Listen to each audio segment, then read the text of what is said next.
కరుణాసాగర భక్తవత్సల కల్పతరు దయాసాగర్ శ్రీహరి తాలూక మహతి కృప ఈరోజు ఈ త్రిసంధ్యా సమయంలోని భగవత్ సన్నిధిలో మనందరికీ మానవ జన్మలోని సర్వోత్కృష్ట ఫలం సత్సంగం లభిస్తుంది.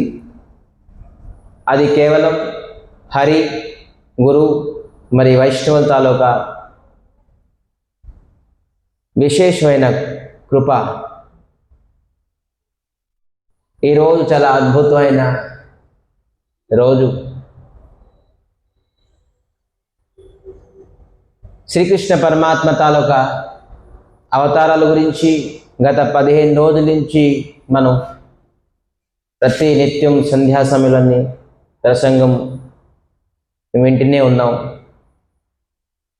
సుమారుగా 23 అవతారాలు 22 అవతారాలు మనం చర్చించుకున్నాం. నిన్న శ్రీకృష్ణ పరమాత్మ ప్రాకట్యం తాలూకా ముఖ్యమైన ఉద్దేశం ఏంటి అనేది మనం తెలుసుకున్నాం. ఈరోజు శ్రీకృష్ణుడు జన్మిస్తారు. జన్మ తాలూకా లీలని ఏ విధానంగా జన్మించారు, దేనికి జన్మించారు, ఎవరి గర్భంలో జన్మించారు అనేది తెలుసుకుందాం. అతి అద్భుతం చరిత్ర. ఈ చరిత్ర ఎవరైతే వింటారో వాళ్ళు దుఃఖం నుంచి, శోకం నుంచి, భయం నుంచి, మోహం నుంచి వాళ్ళకి అన్ని దుర్గుణాలు కలిగిపోతాయి. శ్రవణ మాత్రేణ ముచ్యతే. శాస్త్రం చెప్తుంది శ్రవణ మాత్రమే ముచ్యతే. కేవలం భగవత్ కథ ప్రసంగం వెండ మాత్రమే మన దుఃఖము, శోకము, భయం అన్నీ పోతుంది.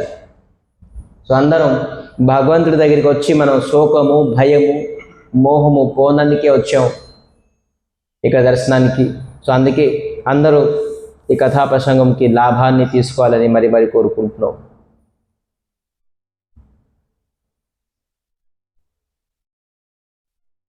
మనం నిన్న కథలోని మనం తెలుసుకున్నాం శ్రీకృష్ణ పరమాత్మ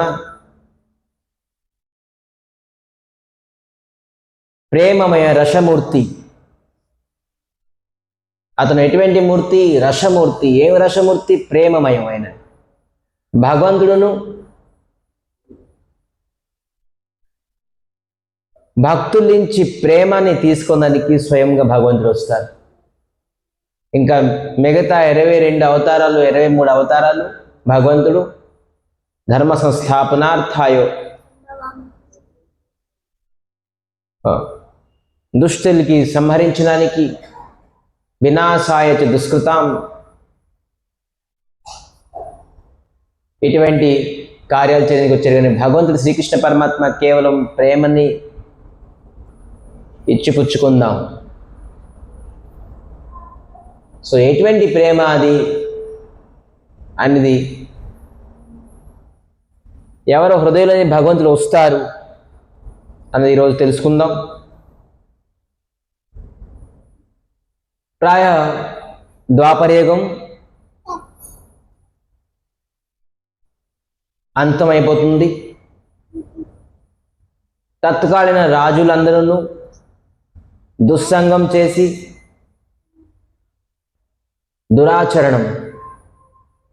ఆచరణ కూడా హీనమైపోయింది.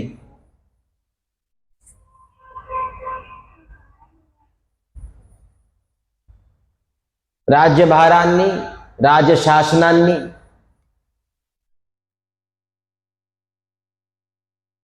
అన్యాయం, అత్యాచారంతో సాధువుల తాలూకా సాధనాన్ని బంద్ చేసేసారు. భక్తుల తాలూకా భక్తిని నష్టం చేసేసారు.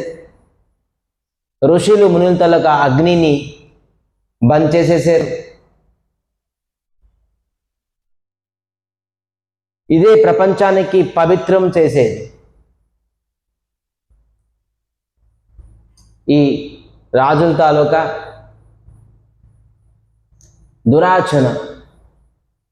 దురాచరణతోని భూమి చాలా బరువు పెరిగిపోయింది. భూమి ఎన్ని బిల్డింగ్స్ అయినా, ఎంత పర్వతం అయినా, ఎన్ని సముద్రం అయినా బరువుని కాస్తుంది. కానీ పాపం తాలూకా బరువుని కాయలేదు. భూమికి అంత శక్తి ఉన్నది. నది, సముద్రం, పర్వతాలు, ఇల్లు అన్నీ మోయగలదు, కానీ పాపాన్ని మోయలేదు. అప్పుడు భూదేవి భూమి దృప్త నృపవ్యాజో దైత్య నికసతాయుతే ఆక్రాంత భూరి భారేణ బ్రాహ్మణం శరణం యయో. భూదేవి వెళ్ళి ఏడుస్తూ బ్రహ్మ దగ్గరికి వెళ్ళారట. అది ఏ విధానంగా వెళ్ళారు? ఒక ఆవు, ధేను రూపేణ. భూమి ఒక ఆవు రూపం తీసుకొని, ఆకారం తీసుకొని బ్రహ్మ దగ్గరికి వెళ్ళారట. హే బ్రహ్మ, ఈ భూమండలంలోని, ఈ భూమిలోని ఇటువంటి అన్యాయం, అత్యాచారము, సాధువుల తాలూకా సాధన, బ్రాహ్మణుల తాలూకా అగ్ని, మహాత్ముల తాలూకా భక్తి అంది బంద్ అయిపోయి, అరాజకత, అన్యాయం అయిపోయింది, నేను సహించలేకపోతున్నాను అని చెప్పేసి చెప్పడంతో బ్రహ్మ చెప్పారు, ఇది చిన్న టాస్క్ కాదు, చిన్నదేమైనా మేనేజ్మెంట్ చేయాలంటే నా వల్ల అయిపోతుంది, కానీ ఇది నా వల్ల అవ్వదు. పదండి, ఏం పర్వాలేదు, భగవంతుడి దగ్గర తీసుకెళ్తాను. బ్రహ్మ ఈ పృథివీని భగవంతుడి దగ్గర తీసుకెళ్దామని చెప్పేసి నిర్ణయించారు. శ్రీహరి, విష్ణుమూర్తి, శ్రీకృష్ణ పరమాత్మ దగ్గరికి, శ్రీమన్నారాయణ దగ్గర తీసుకెళ్తా ఉన్నారు. బ్రహ్మ అందరికీ పిలిపించారు. మహాదేవులు శివుడికి, ఇంద్రుడికి, చంద్రుడికి, వరుణుడికి, వీళ్ళందరికీ. మన ఎంపీ దగ్గరికి, ఎమ్మెల్యే దగ్గరికి, సీఎం, పిఎం దగ్గరికి వెళ్తే ఒకరు వెళ్తే అవుతుంది ఏంటి? మన వెనకాతలో ఒక 10, 15, 20 మంది, 30 మంది వెళ్తే మన మెసేజ్కి, మన మాటకి ఒక మర్యాద ఉంటుంది. మన పైన వారు దృష్టి ఇస్తారు. సో బ్రహ్మ ఇతర దేవతలందరినీ పిలిపించి, పదండి మనం కలిసి కట్టుకొని ఈ పృథివీ తాలూకా దుఃఖాన్ని మనం దూరం చేద్దాం. ఇది మన వల్ల అవ్వదు, ఇది కేవలం విష్ణుమూర్తి, శ్రీహరి, శ్రీమన్నారాయణ తప్ప తలుచుకుంటే కానీ ఇది ఎవరు చేయలేరు. పదండి మనం అందరం వెళ్ళి విన్నపం చేద్దాం అని ఈ పృథివీతో సహా బ్రహ్మ, ఇంద్ర, శివ, చంద్రుడు, ఇంద్రుడు అందరూ దేవతలు అందరూ వెళ్ళి వైకుంఠంలో చేరుకున్నారు. భగవంతుడికి అతి సుమధురమైన స్తుతి,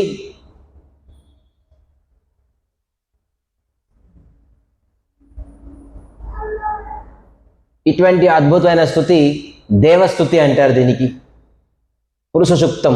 ఓం సహస్రశీర్ష పురుష సహస్రాక్ష సహస్రపాత్ సభూమిం విశ్వతో భృత్వా అత్యధిష్టాంగులం. ఈ విధానంగా అందరూ ఒకే విధానంగా స్తుతి చేయడంతో భగవంతుడు అతి అద్భుతంగా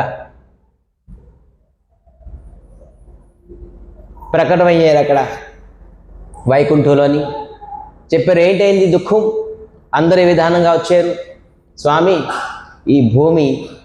ఈ భూమండలంలోని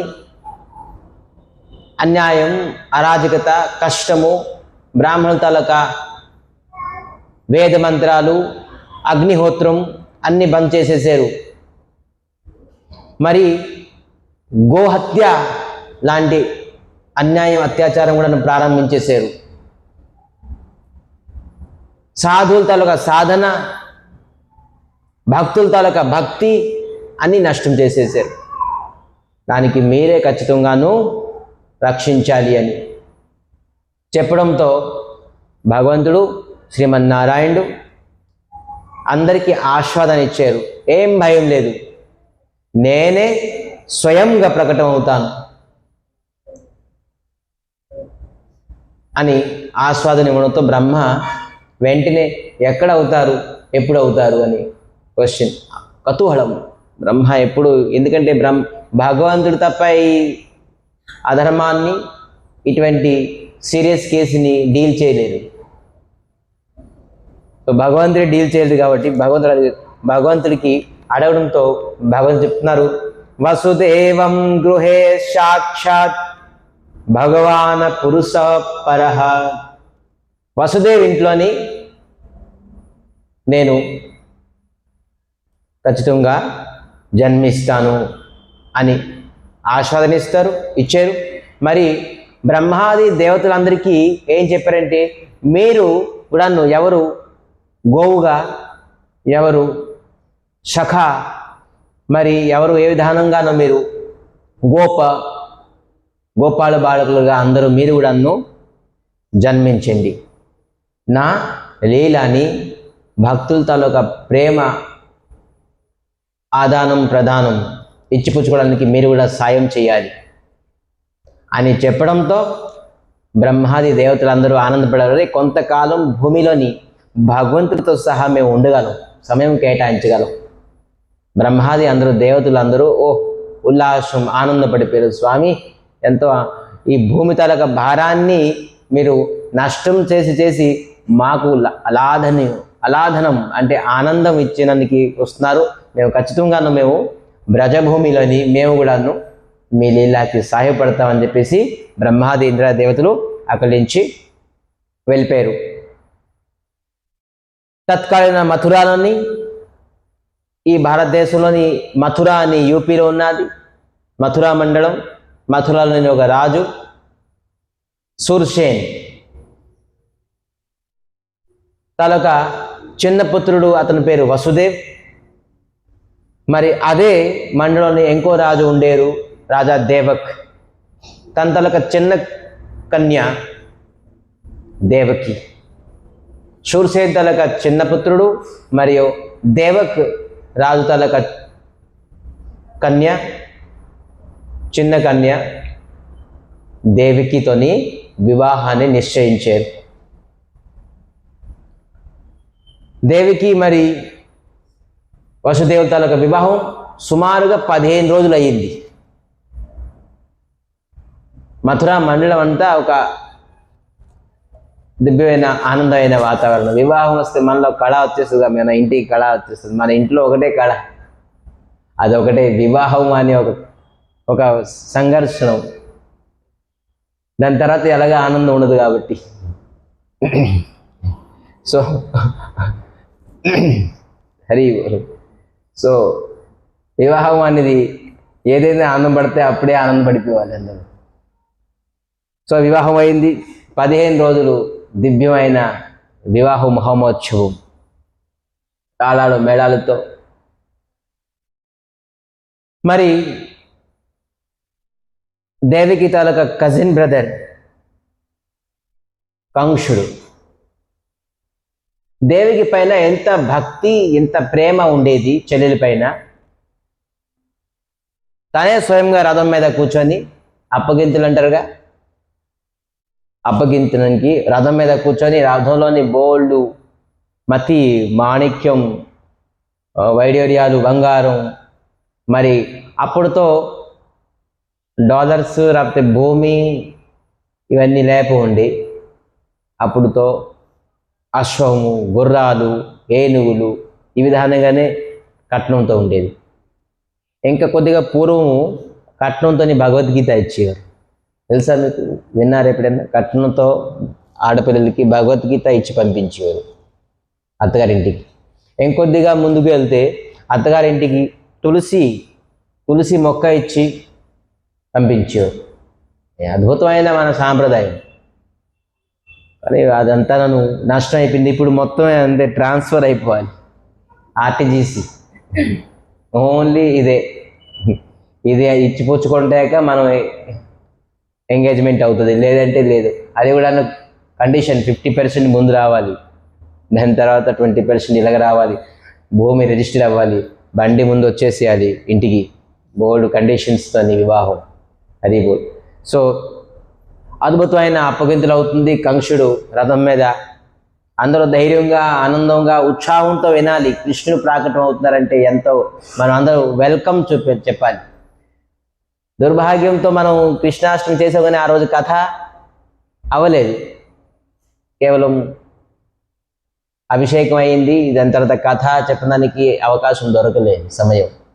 అప్పుడు కథ అంటే ఇంకెవరు ఉండరేమో అని, స్వామి ఇప్పుడు కూడా కథ అయింది స్వామి, 12 గంటలు అయింది, సో అందుకే నేనే చెప్పలేదు. సో ఇప్పుడు మనం భగవంతుడికి ఆ రోజు బాకీ ఉండిపోయింది, ఈరోజు తీరుస్తున్నాం. సో విధానంగా రథంలో తీసుకెళ్తున్నారు అప్పగించడానికి. అతి ప్రేమతో. అదే సమయంలోని ఆకాశవాణి దేవతలందరూ ఆకాశవాణి, హే మూర్ఖ కంస, నువ్వు ఎంత భక్తితోని ప్రేమతోని మీ చెల్లెల్ని సాదరింపుస్తున్నావో, తన దేవికి గర్భములో అష్టమ గర్భము నీ కాలం అవుతుంది, నీ మృత్యుకి కారణం అవుతుంది అని చెప్పడంతో కంసుడు లగం, ఏది రథం తలకు లగం అంటే ఏంటి, కళ్యాణం విడిచిపెట్టేసాడు. ఒక చేయితోని జుత్తు, ఇంకో జుత్తుతోని తలవారు తీసేసాడు. చూడండి, చక్కగా ప్రేమ ఉండేది. ఇప్పుడు వచ్చి ఎప్పుడైతే నీ చావు వస్తుంది అని చెప్పేసి చెప్పడంతో ఆ చేతితో ఇంకా లగా మొదలేసాడు. అదే చేత్తోని దేవకి తలకు జుత్తు పట్టుకున్నారు, మరి ఇంకొక చేత్తోని తలవారిని తీశారు పేగ కోసేద్దామని. ఏమైంది ప్రేమ? మన ఇంద్రియాలకి ఎవరైతే కష్టం ఇస్తున్నారో, మన సుఖానికి మనసుకి ఎవరైతే అడ్డు ఇస్తున్నారో వాడు శత్రువు అయిపోతాడు. వాడు ఎంత మంచివాడైనా, ఎంత ధర్మాత్మ అయినా, ఎంత పనికొచ్చేవాడైనా కూడాను అతను మనకు శత్రువు అయిపోతాడు. మన మనసుకి బుద్ధికి ఏమైనా సుఖానికి అడ్డు వస్తే ఇదే రాక్షస బుద్ధి. అడ్డొచ్చారు, ఎందుకు అడ్డొచ్చారు ఏంటి అని మనం ఊహించుకోం, ఆలోచించం కూడా. ఎందుకు అలా చెప్పారు అని. మనకి ఎవరు ఆటంకం చేశారో వాడు ఎటువంటి వ్యక్తి అయినా కూడా వాడు మనకు శత్రువు అయిపోతాడు, అంతే. అది అసుర స్వభావం, రాక్షసుల స్వభావం. వెంటనే ప్రేమ ద్వేషం అయిపోయింది, ప్రేమ శత్రువు అయిపోయింది. ఇదే రాక్షసుల స్వభావం. ప్రేమ ఎప్పుడు కూడా నువ్వు శత్రువు అవ్వదు, ద్వేషించరు. ఎటువంటి పరిస్థితుల్లో కూడా ప్రేమ ఉంటుంది. ప్రేమ గురించి ముందు చెప్తాను, వినండి ఎలాగుంటుంది ప్రేమ. దేవకి ఈ విధంగా జుత్తు పట్టుకున్నారు చంపడానికి. వసుదేవులు బోల్డ్ కథ చెప్పారు. వసుదేవులు చెప్పారు కంసుడికి, హే కంస, నీకెందుకు నేను ఇది అది శాస్త్రం చెప్పారు, పురాణం చెప్పారు, ఇవన్నీ ఏమి బోధపడలే. మనకి ఎలా బోధపడదు? ఇప్పుడు మనం ఎంత చెప్పినా కూడా మనకి బోధపడదుగా. సో కంసుడు బోధపడలేదు, ఏది చెప్పినా కూడా. ఎన్నో చెప్పారు అతను. అంతతః ఒకటే చెప్పారు, హే కంస, నీకెందుకు, నువ్వు విడిచిపెట్టేసే. నీకు దేవకి శత్రువు కాదు, దేవకి గర్భంలో పుట్టిన పుత్రుడు నీకు శత్రువు, అంతే కదా. దాని గురించే భయం కదా, దాని గురించి నువ్వు దేవకిని చంపుదాం అనుకున్నావు కదా. నేను పుట్టే ప్రతి సంతానాన్ని నిన్ను అప్పచెప్పుతాను అని మాట ఇచ్చారు. కానీ కంసుడు ఎంత పెద్ద రాక్షసుడైనా కూడా ఒకటి మంచి గుణం ఉండేది, ఏంటంటే విశ్వాసం చేసేది. వసుదేవుని విశ్వాసం కూడా మనకి లేదు. కంసుడికి ఉన్న ఒకటి గుణం, ఆ గుణం కూడా మన దగ్గర ఎవరికి విశ్వాసం చేయం మనం. సో విశ్వాసం చేశారు. సరే, నాకు దేవకితో ఏ ప్రకారంగా శత్రుత లేదు, దేవకి తాలూకు గర్భంలో పుట్టిన సంతానంలో నన్ను కాలం అవుతారు కానీ, సో సరే అని రథాన్ని విడిచిపెట్టి కంసుడు వెళ్ళిపోయారు. దేవకి అండ్ వసుదేవులు ఇద్దరు వాళ్ళ ఇంటికి వెళ్ళిపోయారు. సుమారుగా సంవత్సరం అయింది. ఒక సంతానాన్ని పుట్టారు, అద్భుతమైన సంతానం. కీర్తిమంతం ప్రథమజం కంసయానకో దుందుభి అర్పయామాస కుచ్ఛ్రేణ సోదృదాది అతి బీహళ. కీర్తిమంతం అనే ఒక పేరుతో అతని, కీర్తిమంతం అంటే ఆ పేరులో తెలుస్తుంది ఆ పుత్రుడు ఎటువంటి. ఆ ప్రథమ పుత్రుడిని తీసుకెళ్ళి, చిన్న బాలుడు శిశువుని తీసుకెళ్ళి ఏ విధానంగా వసుదేవులు మాట ఇచ్చారో ఆ ప్రకారంగాను కంసుడిని అప్పజెప్పడానికి వెళ్ళారు. ముందు కంసుడు ఆ చిన్న బాలుని చూసేసి అభిమానం వచ్చింది, ఇది నేను చంపుతారు నాకు, తీసుకెళ్ళు అని విడిచిపెట్టేశారు. ఇతను తీసుకెళ్ళిపో. వసుదేవులు, రే ఇతనికి ఎంత దయ వచ్చింది కంసుడికి అని వెళ్ళిపోయారు ఇంటికి. కానీ నారాయణ నారాయణ నారాయణ నారదులు వచ్చారు. హే కంస, నీకు సంహరించిన వాడు ఇంకెవరు కాదు, విష్ణు. అతను ఎప్పుడు స్తంభం నుంచి వస్తారు, ఎప్పుడు నీటిలో వస్తారో, ఎప్పుడు ఆకాశం నుంచి వస్తారో నీకు తెలియదు. నువ్వు ఈ నంబర్ చక్రంలోని, చక్రం అంటే ఏంటి తెలుసా, ఈ నంబర్ అని ఒక మోహంలోని first number, second number, third number మోహంలోని పడి ఉన్నావు. నీకు అష్టమ గర్భము కాలం అని చెప్పేసి చెప్పింది ఆకాశవాణి. అందుకే నువ్వు నిశ్చింతగా ఉన్నావు అనుకున్నావు. విష్ణుకు గ్యారెంటీ లేదు. ఒక పద్మపువ్వు చూపించారు ఎవరు, నారదులు. దీంట్లో ఏది మొదటిది? అష్టదళ పద్మం. అది కూడాను అష్టదళ పద్మం అంటే 8 రెక్కలు ఉంటాయి.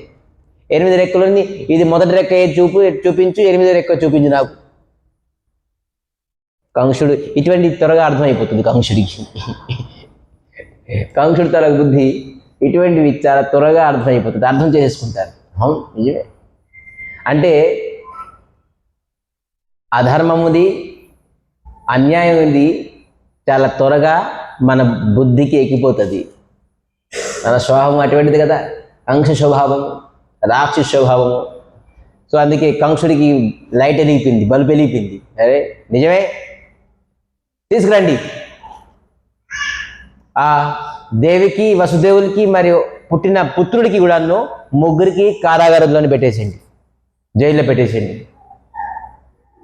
కారాగారంలో పెట్టి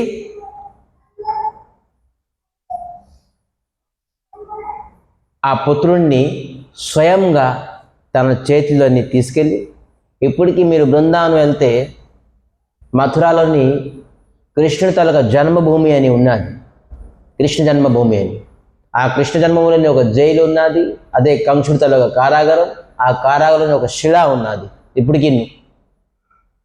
ఆ శిల పైన తను ఆ బిడ్డని కొట్టేసి చంపేశారు. ఎంత కిరాతకుడు చూడండి. ఇప్పుడు కూడా అటువంటి రాక్షస స్వభావాల వ్యక్తులు లేరని లేదు, ఉన్నారు. ఇంకా దానికంటే దారుణంగా ఉన్నారు. పిల్లల్ని పుట్టిన వెంటనే కొనేసుకుంటున్నారు తెలుసా. ముందే ముట్టకు ముందే కొనేసుకుంటున్నారు. ఎందుకంటే ఆ పుత్రుడు తాలూకా మాంసం చాలా స్వీట్గా ఉంటుందట తెలుసా. ఇప్పుడు కొత్తగా మాంసం, ఇది చికెన్ కాదు, మటన్ కాదు, ఇది ఏంటో ఇదో ప్రకారంగా మాంసం.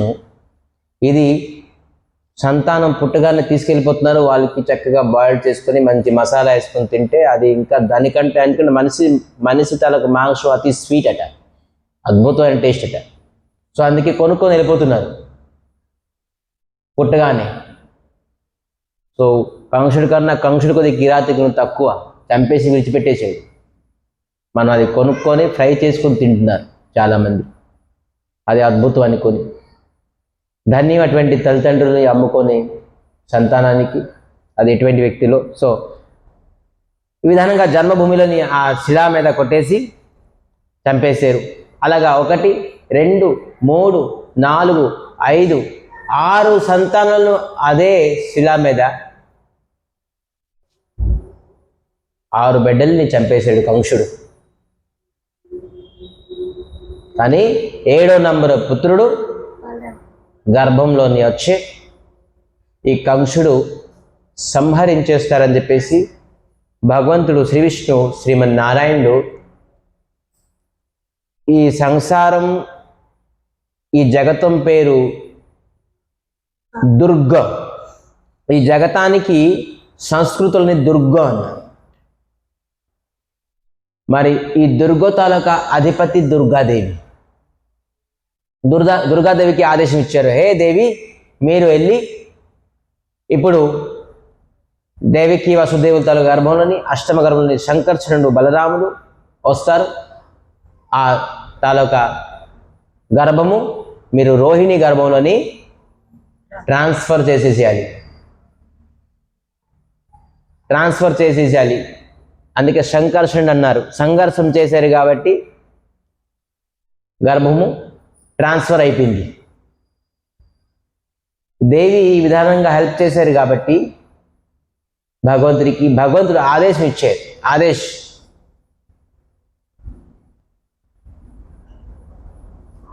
ఈ దుర్గాదేవికి యోగమాయ కూడా అంటారు. దుర్గాదేవి ప్రతి కృష్ణుని తాలూకా లీలలన్నీ సహాయం చేస్తారు. సహాయం చేసేసి కృతకృత్యం అనుకుంటారు. భగవంతుడు నాకు సేవ చెప్తున్నారు, నేను సేవ చేస్తున్నాను. అందరూ దేవతలు, అందరూ బ్రహ్మాది ఇంద్రాది దేవి దేవతలు అందరూ కూడాను భగవంతుడి తాలూకా సాయం చేయడమే.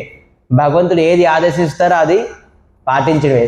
సూర్యుడు, చంద్రుడు, వరుణుడు, ఇంద్రుడు అందరూ మరి వాళ్ళు భగవంతుడిని సేవించి భగవంతుడి తాలూకా మాట విని అద్భుతంగా ఆనందపడతారు. వాళ్ళు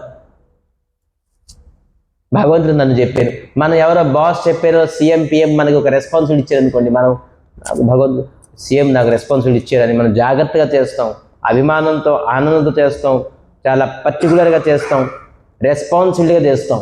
ఒక పెద్ద వ్యక్తి మనకి రెస్పాన్సిబిలిటీ. అలాగా ఈ దేవతలందరికీ భగవంతుడు రెస్పాన్సిబిలిటీ ఇస్తే వాళ్ళు చాలా అద్భుతంగా కేర్ఫుల్గా చేస్తారు.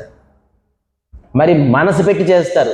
భగవంతుడు మనకి ఆదేశం ఇచ్చారు అని చెప్పేసి అంత ఇష్టపడి చేస్తారు.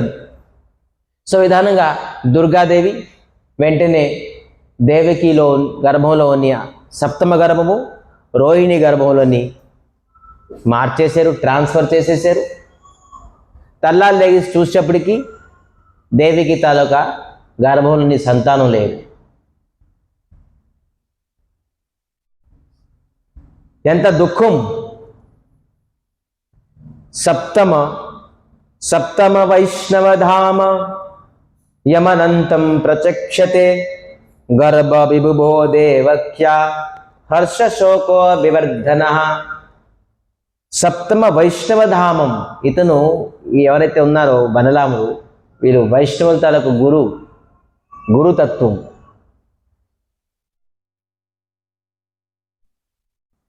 బలరాముల తాలూకు కృప అంటే ఖచ్చితంగా కృష్ణుని పొందగలం. బలరామ స్వరూపమే అన్ని. బలరాములు ముందుగా వచ్చేస్తారు, కృష్ణుడికి జన్మిస్తారుగా. కృష్ణుడు పుట్టగానే అతనికి ఏ ఏర్పాట్లు చేయాలి అన్ని ఏర్పాట్లు చేసేస్తారు, గురువు ఏర్పాటు చేస్తారు భగవంతుడు రాకముందు. సో అందుకే సప్తమ గర్భంలోని బలరాములు వచ్చారు. ఇతను గురుతత్వం.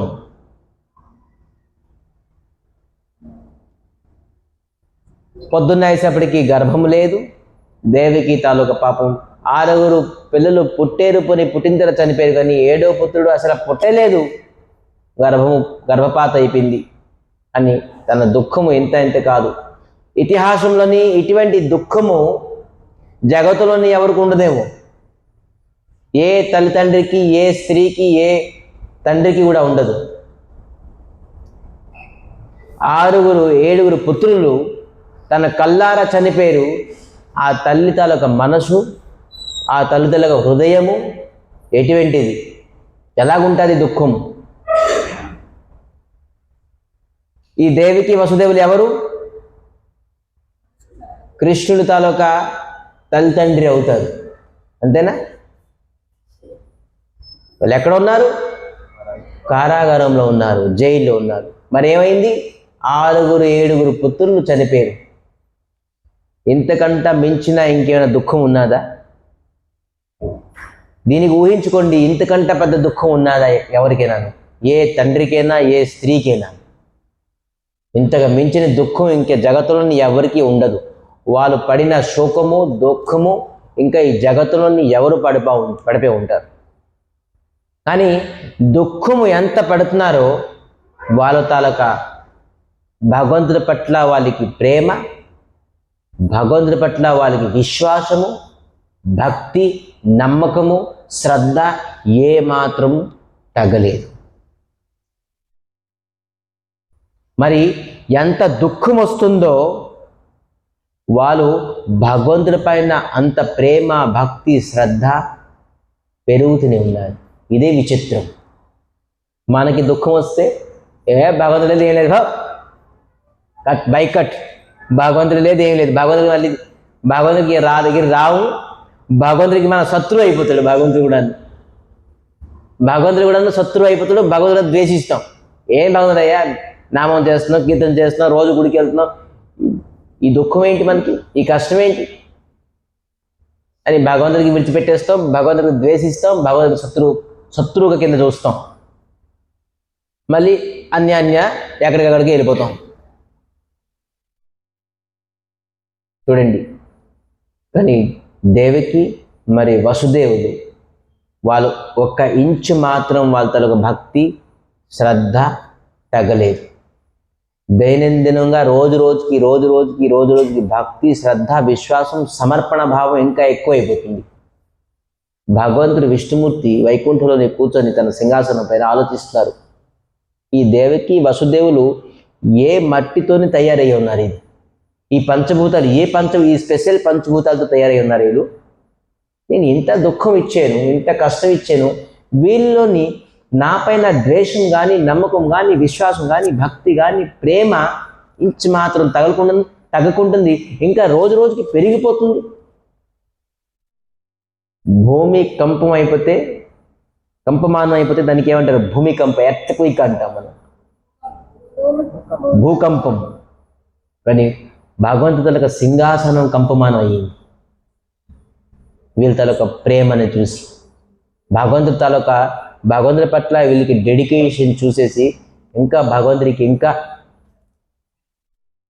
భగవంతుడు ఉండలేపారు. ఆ సింహాసనాన్ని కూర్చొని స్థిరంగా ఉండలేపారు. స్థిరంగా ఉండడానికి మనసు ఒప్పుకోకుంటున్నారు భగవంతుడు. ఇటువంటి దేవకి వసుదేవులు ఇంత దుఃఖం ఇచ్చినా, ఇంత కష్టం ఇచ్చినా కూడా వీళ్ళు మనసు చంచలం అవ్వలేదు, అస్థిరం అవ్వలేదు.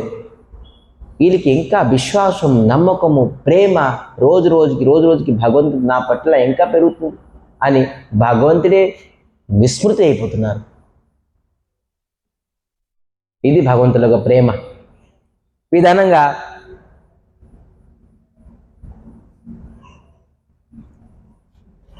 మనం ఈ కథలోంచి ఒకటి గమనించాలి. మనకి దుఃఖం వస్తే, కష్టం వస్తే ఖచ్చితంగా భగవంతుడు అనుగ్రహం చేస్తున్నారని. కష్టం వస్తే, దుఃఖం వస్తే ఎప్పుడు కూడా మనం అనుకోకూడదు ఇది భగవంతుడు లేరు, భగవంతుడికి ఎందుకు మనం ఆరాధించడం లేదు. కష్టం అప్పుడు ఏ భక్తి వస్తుందో, కష్టం అప్పుడు మనం భగవంతుడి పైన ఏ ప్రేమ వస్తుందో, సుఖం సంతోషం అప్పుడు అంత ప్రేమ రాదు, భక్తి రాదు. వాస్తవంగా మనం చెప్పాలంటే ఈరోజు ఎవరికో కొంత గొప్ప దుఃఖం ఉన్నదని మనం ఈరోజు ఇక్కడ సమావేశం ఉన్నాం. దుఃఖం లేకపోతే మనం ఎవరైనా గుడి ముఖం చూస్తామా, గుడి మెట్లు ఎక్కుతామా? మనం ఆ గుడి వెలిగే ఉంటుంది కానీ మనం బండితోనే వెళ్ళిపోతాం, కారులతో వెళ్ళిపోతాం. ఎక్కువగా ఎవరికి ఉంటే ఇలాగేలా చెప్తాం, ఏదో ఒక దండం, ఇది ఏంటి తెలియదు నాకు. ఇది ఏ ప్రకారంగా నమస్కారమో, ఇది ఏ ప్రకారంగా చాలామంది ఇలాగ అంటారు, చాలామంది ఇలాగ అంటారు, బోల్డ్ ప్రకారాలు ఉన్నాయి.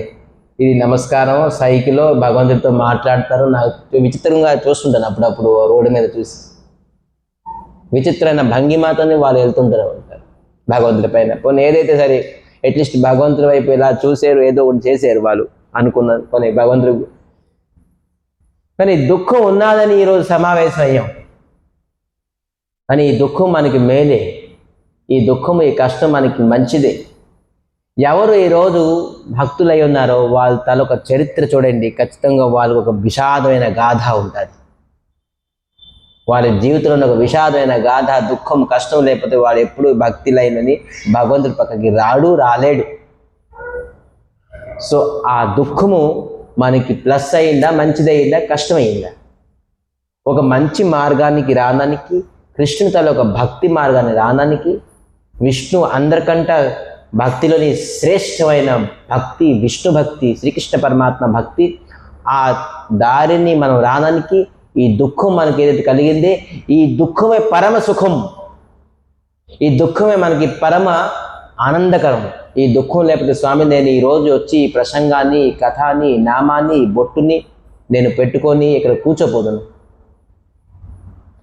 ఎవరైతే దుఃఖం ఉన్నారో ఆ దుఃఖాన్ని నమస్కరించండి, దుఃఖాన్ని థ్యాంక్స్ చెప్పుకోండి. ఖచ్చితంగాను మన హృదయాన్ని భగవంతుడు కూర్చుంటారు. దుఃఖాన్ని చూసేసి దుఃఖముని అనుకొని మనం డిస్కరేజ్ అయిపోకూడదు, డిప్రెస్ అయిపోకూడదు. సో ఈ విధానంగాను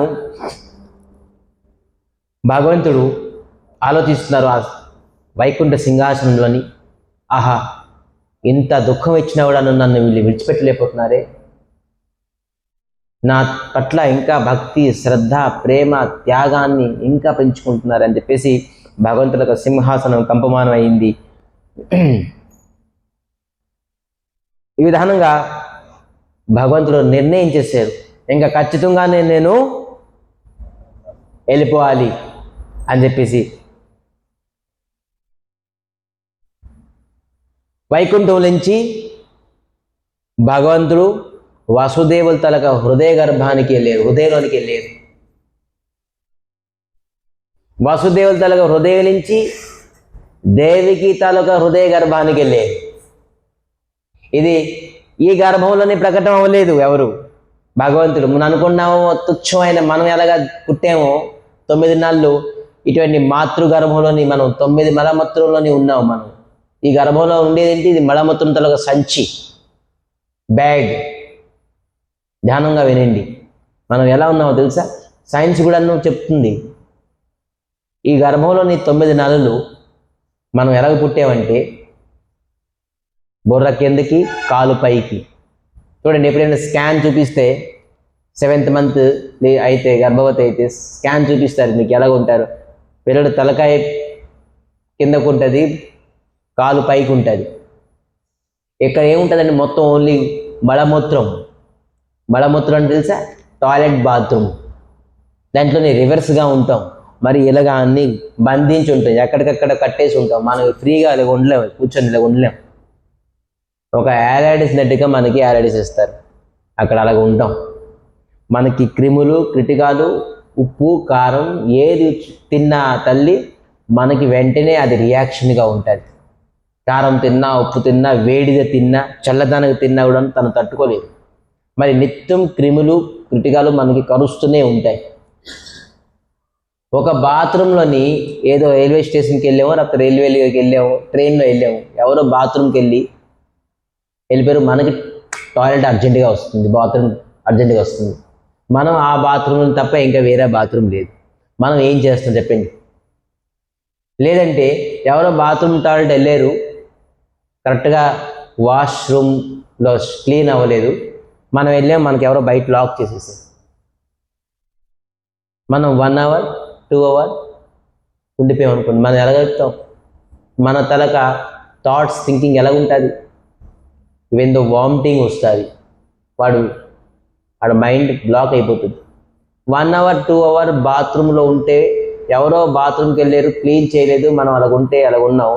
9 నెలలు గర్భంలోని మన ఎంత దుఃఖం ఉన్నాం తెలుసా? ఇదే దీనికి మాతృగర్భమైన దుఃఖం అంటారు. అదే మనిషి తాలూకా మాతృగర్భము ఒక విధానం. ఒక పంది తాలూకా మాతృగర్భంలో మీరు పుడితే, పంది ఏం తింటుంది? మలమూత్రం తింటుంది. అది తింటుంది విష్ఠ, దాని కడుపులోకి వెళ్తుంది, ఏమవుతుంది అది? అటువంటి గర్భంలో మీరు పుడితే, అందుకే గర్భస్థుతి అనేది ఉన్నది. జీవుడు ఈ విధానంగా ఉంటాడు. ఆ సమయంలో అట జీవుడు భగవంతుడికి స్తుతి చేస్తాడట, స్వామి నాకు ఈ గర్భమైన ఘోరమైన నరకం నుంచి బయటికి తీసుకొచ్చేసి, ఖచ్చితంగా నేను మాట ఇస్తున్నాను స్వామి, నేను బయటకు వచ్చిన తర్వాత నిన్ను తప్ప నేను ఎవరిని స్మరించను అని గర్భంలోని జీవుడు మాట ఇస్తాడట భగవంతుడికి. ఇది గర్భస్థుతి అని. ఎప్పుడైనా అవకాశం అయితే గర్భస్థుతి మనం ఆలోచిద్దాం. దీనికి ఏమంటారు? మాతృ గర్భస్థుతి అంటారు. భాగవతం రాసుకున్నది. ప్రతి వ్యక్తి మనం స్తుతి చేసి ఉన్నాం మాతృగర్భంలోని. మనం అమ్మ గర్భంలోని భగవంతుడికి స్తుతి చేసేసి మాట ఇచ్చున్నామట. ఏం మాట ఇచ్చున్నా అది తర్వాత చెప్తాను నేను. మన అవకాశం ఉంటే ఖచ్చితంగా ఒకరోజు మాతృగర్భస్థుతి అనేది ఉన్నది. ఆ స్థుతిని మనం తెలుసుకుందాం, చదువుకుందాం. అట్టి అద్భుతమైన స్థుతి. సో ఆ విధానంగా ఉన్నాం. ఆ విధానంగా భగవంతుడు పుట్టలే. మలమూత్రం భాండంలన్నీ 9 నెలల్లో ఉండి భగవంతుడు పుట్టలేదు. ఎలా పుట్టాడు భగవంతుడు? హృదయ గర్భము. భగవంతుడికి చెప్తున్నారు హృదయ గర్భంలోనే పుట్టారు అని చెప్పేసి. అందుకే సద్గురుతోని మనం గురు వైష్ణవులతోనట మనం సాంగత్యం చేయాలి. ఎందుకంటే సాధువులు మహాత్ములు గురువు తలకు హృదయంలోని భగవంతుడు ఉంటారు. వాళ్ళ తల కథ కీర్తనం వాళ్ళు చెప్పే దారిని మనం వెంటేట అతను హృదయ గర్భం నుంచి మన హృదయంలోనికి భగవంతుడు వస్తారట, ట్రాన్స్ఫర్ అవుతారు. ఏ విధానంగా వైకుంఠం నుంచి వసుదేవు తలగ మనసులోని హృదయంలోని వెళ్ళారు భగవంతుడు. ఆ వసుదేవుల తలగ హృదయం నుంచి దేవకి తలగ హృదయ గర్భానికి వెళ్ళారు. ఇప్పుడు ప్రకటన అవుతారు.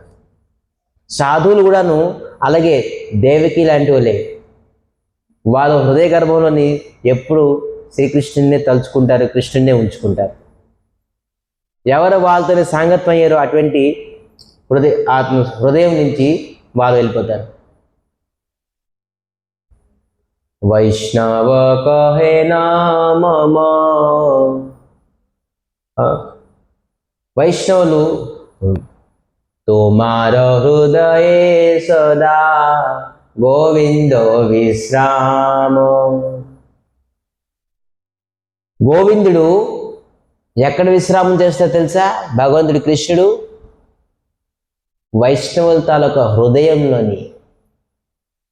అతను విశ్రామం అంటే ఏంటి తెలుసా? విశ్రామం అంటే మనం ఎక్కువసేపు అదే చేస్తాం. మనం ఎక్కువసేపు ఉంటుంది మనకి. 24 గంటలు పడుకోమన్నా కూడా చక్కగా ఏ ప్రకారం నిశ్చింతంగా నిర్భయంగా పడుకుంటాం మనం. భగవంతుడట ఎంతసేపు అయితే విశ్రామం చేస్తారో అతను వైష్ణవుల తన హృదయంలో విశ్రామం చేస్తారట. అతని విశ్రామ స్థలి.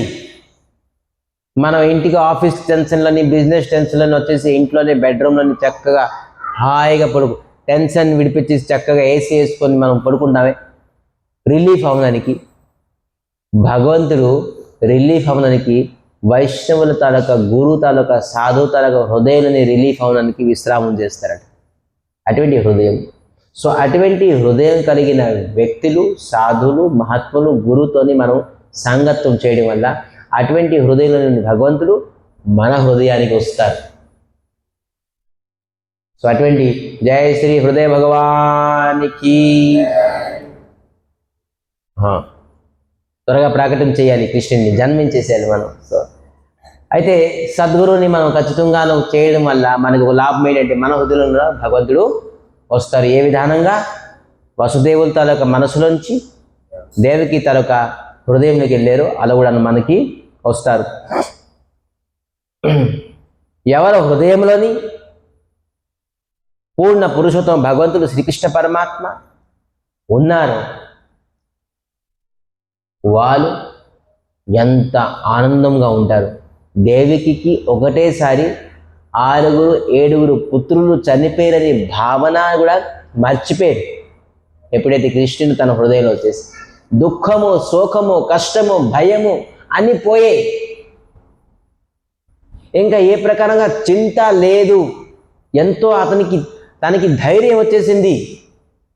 ఎప్పుడైతే దేవికి హృదయంలోని భగవంతుడు వచ్చేసారో ఇంకా ఎంత యశస్వి కనబడుతుంది, ఎంత తేజోమయంగా కనబడుతుంది.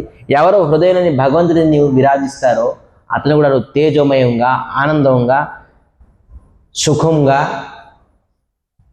ఉంటారు. এখনো বুঝিনো প্রভু তোমার চরণ, অসক অভয়ামৃত పూర్ణ సర్వక్షణ. ఎఖన బుజ్జిను ప్రభు తుమార చరణం. ఇప్పుడు అర్థమైంది ప్రభు మీ తాలూకా పాదపద్మము. దాంట్లోనే ఉంది అశోకము, అభయము, అమృతము పూర్ణంగా ఉన్నది. అశోకం అంటే శోకం లేనిది, ఎవరికి శోకం రాదు. అభయము ఎప్పుడు భయమే ఉండదు. అమృతము ప్రతి నిత్యం తన అమృతం తాగుతారు ఎవరైతే హృదయంలోని భగవంతుడు ఒక పాద పద్మాలు ఉంచుతారు. భక్తులు ఠాకూర్ రాస్తున్నారు, ఎక్కువ బుజ్జిని ప్రభు ఇప్పుడు అర్థమైంది నీ పాద పద్మాల తాలూకా విశేషం ఏంటి అనేది. ఎవరైతే భగవంతుడి యొక్క పాద పద్మను వాళ్ళ హృదయంలో ఉంచుతారో వారికి ఎప్పుడు శోకం కానీ భయం కానీ ఎప్పుడు ఉండదు. ఎప్పుడు విషం కూడా తాగరు, వాళ్ళు ఎప్పుడు అమృతం తాగుతుంటారు. అది ఎవరైతే తాగుతారో వాళ్ళకు తెలుస్తుంది. ఎవరైతే అటువంటి పాద పద్మాలని భగవంతుడి తాలూకు పాద పద్మాలను తన హృదయంలో ఉంచుకుంటారో వాళ్ళకి తెలుస్తుంది. సో ఈ ప్రకారంగా దేవికి తాలూకా హృదయంలోని శ్రీకృష్ణుడు ఎప్పుడైతే వచ్చేసారో తను ఇంత తేజోమయంగా కనబడుతున్నారట. ఆ తేజోమయాన్ని కనబడతానని కంసుడు వెళ్ళి కారాగారంలో చూశారు దేవికి చూసినప్పుడు తన ముఖంలో ఉన్న తేజము ఆనందము చూసేసి ఆసక్తి కలుగుతున్నారు దేవికి పైన. అరే నా చెల్లెల్ని నేను ఎంత దుఃఖం ఇచ్చానేంటి, విడిచిపెట్టండి, నేను చనిపోతాను పర్వాలేదు కానీ నా చెల్లెల్ని నేను దుఃఖం ఇవ్వకూడదు, విడిచిపెట్టేస్తాను కారాగారం అనుకున్నా.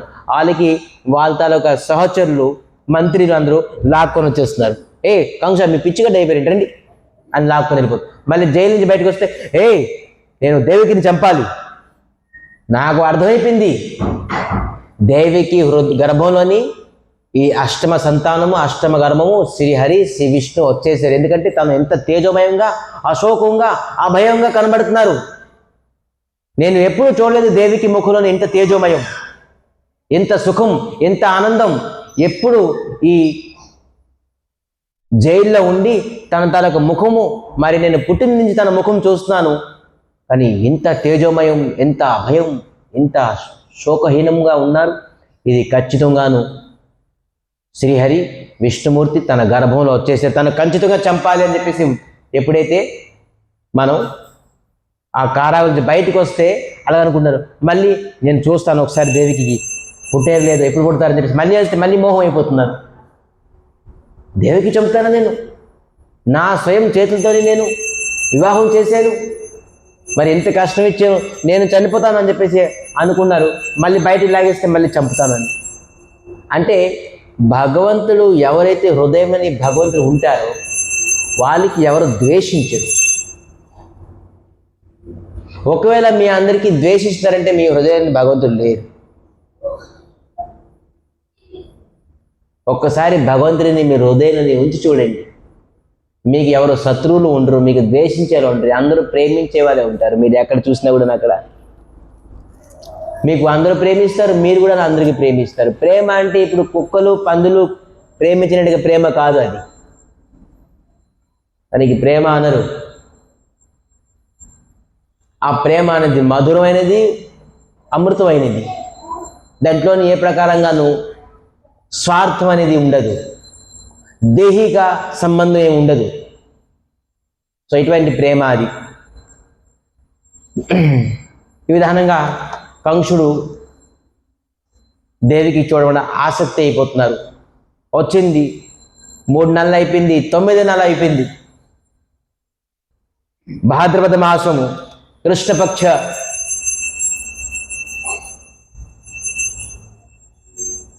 పరిత్రాణాయ సాధూనాం వినాశాయ చ దుష్కృతాం ధర్మ సంస్థాపనార్థాయ సంభవామి యుగే యుగే. ఎప్పుడైతే హృదయ గర్భంలోని భగవంతుడు వచ్చారో ఇంకా 9 నెలలు అయిపోయింది, ప్రాకట్యం అవుతారో అప్పుడు ఎప్పుడు భగవంతుడు ఈ ప్రపంచానికి ఈ భూమికి నేను స్పర్శిస్తాను, భూమిలో నేను వస్తాను అనే నిర్ణయం తీసుకున్నారు. ఎప్పుడు తీసుకున్నారు నిర్ణయం?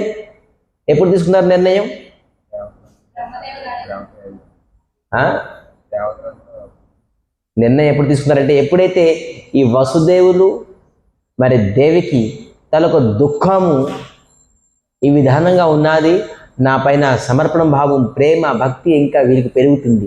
అప్పుడు నిర్ణయించుకుని నేను ఖచ్చితంగాను వీళ్ళ దగ్గర పుడతాను. ఇప్పుడు నిర్ణయించుకున్నారు. ఆ గర్భంలోని ఆ హృదయ గర్భంలోని కృష్ణుడు రావడంతో అక్కడ బ్రహ్మ, ఇంద్ర, వరుడు, శివుడు అందరూ కూడా వచ్చేసి ఆ కంసుడు తాలూకా కారాగారంలోని దేవతలు అందరూ వచ్చారు. గర్భస్థుతి చేశారు. ఇది కూడా ఒక గర్భస్థుతియే. జీవుడు గర్భస్థుతి వేరా. దేవకి తాలూకా గర్భంలో ఉన్ని దేవతలందరూ స్తుతి చేస్తున్నారు. మళ్ళీ సహస్ర చేసకులు సహస్ర స్వామి మీకు ధన్యం, మీరు వస్తున్నారు, మీరు రండి, స్వాగతం పలుకుతున్నారు.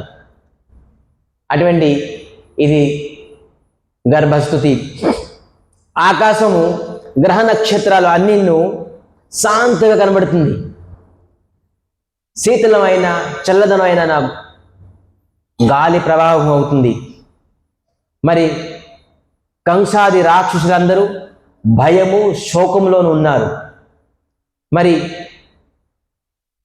కంసుడి తాలూకా అరాజకత, అన్యాయం, అత్యాచారంతో అనేక వృక్షాలు, చెట్లు, ఫలాల్ని, పుష్పాల్ని బంద్ చేసేసారు. ఇప్పుడు వాళ్ళందరూ మళ్ళీ పుష్పము, మళ్ళీ ఫలాల్ని ఇస్తున్నారు. నది తాలూకా నీళ్లు ఎండిపోయి ఈ అన్యాయ అత్యాచారంలో భూమిలని ఇప్పుడు ఎప్పుడైతే పుడతారో ఆ నది పొంగుతుంది మొత్తం అంతా నీళ్లు. మరి వీళ్ళందరూ సాధన బంద్ అయిపోయింది. వాళ్ళు మళ్ళీ సాధన చేయడానికి ప్రారంభించారు. బ్రాహ్మణులు, వైష్ణవులు, మహాత్ములు అందరూ దివ్యమైన శోకం పోయి ఆనందాన్ని కలుగుతున్నారు. ఆ సమయం ఈరోజు బ్రజభూమిలోని అందరూ హృదయంలోని, అందరి తాలూకు మనసులోని అతి అద్భుతమైన ఆనందం. ఇటువంటి ఆనందం అప్సరాలందరూ నృత్యం చేస్తున్నారు. ఇప్పుడు భగవంతుడు అందరూ పుడతారని చెప్పేసి. మరి గంధర్వ కిందర అందరూ గాయనం చేస్తున్నారు. మరి చారణ విద్యాధర అందరూ భగవంతు తాలూకా ప్రాకట్యాన్ని వెయిట్ చేస్తున్నారు. స్వామి ఎప్పుడు వస్తారు అని. థ్రిల్లింగ్. చూసారా, ఎవరు పుడతారు మనం అనుకుంటాము. ప్రభు ఎప్పుడు పుడతారో అని చెప్పేసి. ఈ విధంగా భాద్రపద మాసం వచ్చేసింది, కృష్ణపక్షం. మరి అష్టమ తిథి, రోహిణి నక్షత్రం. మరి రాత్రి 12 గంటలు బుధవారం. మరి ఇటువంటి హర్షణ యోగం, మరి వృషభ లగ్నంతోని అద్భుతమైన కాలంతోని స్వామి శ్రీకృష్ణుడు బ్రజభూములని ప్రాకట్యమైపోయారు. హరి బోల్, హరే కృష్ణ. కృష్ణుడు జన్మించరు. నందఘరే నందభయో జై కనయ్యా లాలికి. నందఘరే నందభయో, నందఘరే నందభయో జై కనయ్యా లాలికి.